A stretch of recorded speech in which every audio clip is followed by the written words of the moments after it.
Kei ngā reo, kei ngā mana tā uki o tēnā whaitua, o tēnā whaipānga, tēnā koutou katoa, nau mai ki te karere i tēnei rā. I mate Leo Koziol, te kai whakatū me te kai whakahaere auroa i te ahurei kiriata Māori o te Wairoa i tōna kāinga inu haka inanahi. Neke atu i te ruetekau tau, tēnei uri o Ngāti Kahungunu me Ngāti Rākai Pāka, e waihanga ana i te ahurei o te Wairoa, hei tūā papa hei atamira mō ngā kōrero a te Māori me ngā iwi taketake o te ao, i roto anō hoki i te rangatiratanga me te mana motuhake ki te kawe ake i aua kōrero.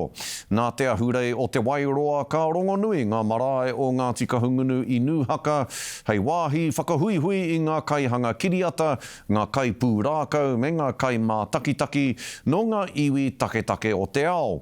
Nā wairā, ka tū a te ahurei o te Wairoa, hei ahurei iwi taketake toi tū o tēnei whenua, ka are hoki he ahurei kiriata iwi taketake kaumātua ake i aia.